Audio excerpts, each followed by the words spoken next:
Measles is one of the most contagious diseases we know.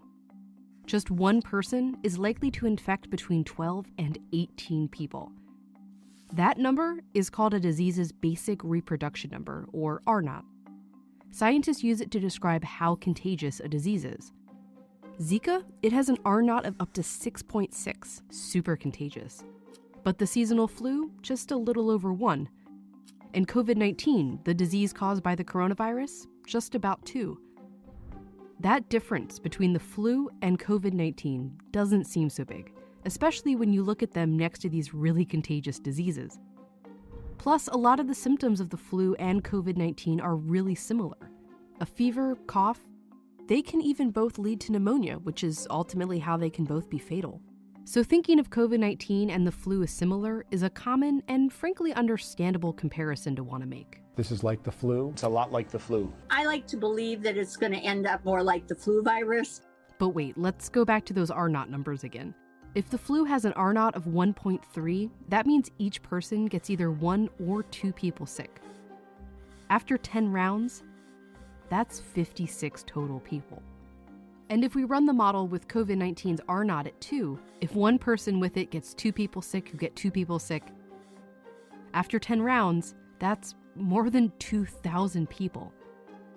This does not happen with the flu, because COVID-19 is very different, and understanding how is crucial to understanding how dangerous it really is, and why we have to take it so seriously.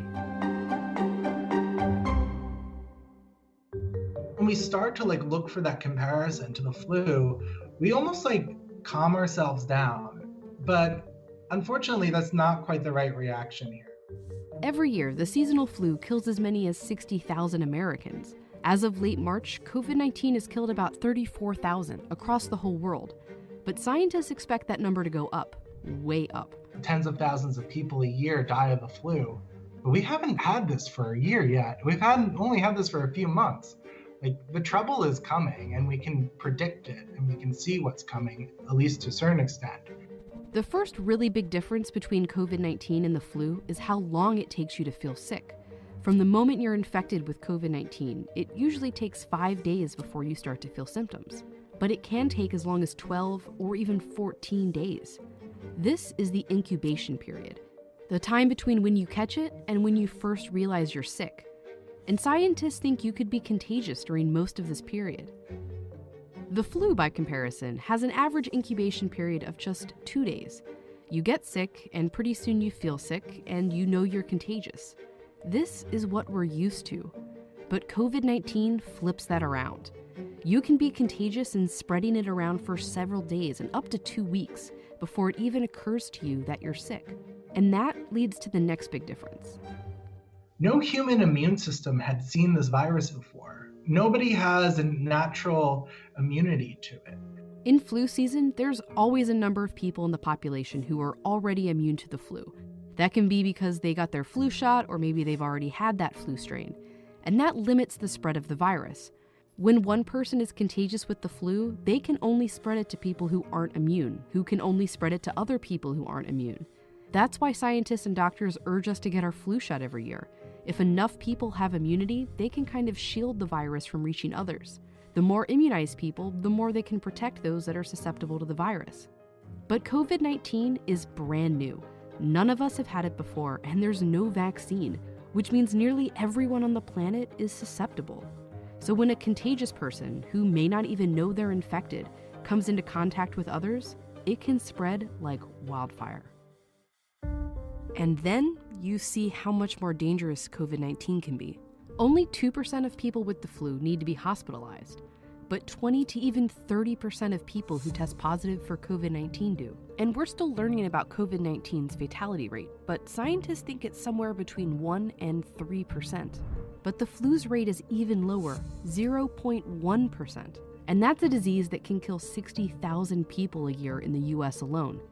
That's what Dr. Anthony Fauci, the US's leading infectious disease expert, tried to clear up to Congress. People always say, well, the flu does this, the flu does that. The flu has a mortality of 0.1%. Sure. This has a mortality of 10 times that. This is a really serious problem that we have to take seriously. And he's just talking about the average across all age groups. For older people or people with compromised immune systems, it can be way higher.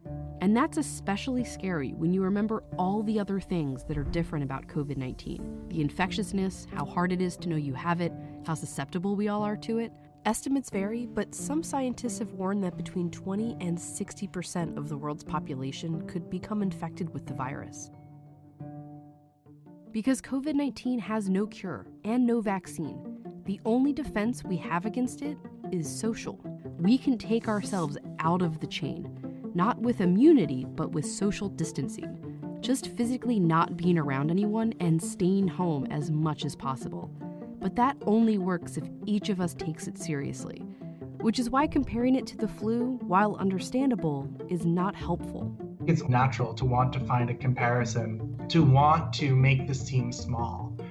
When we use the flu as the backdrop, it almost numbs us, or it can numb us and make us maybe even feel better about the current situation, because the current situation is bad.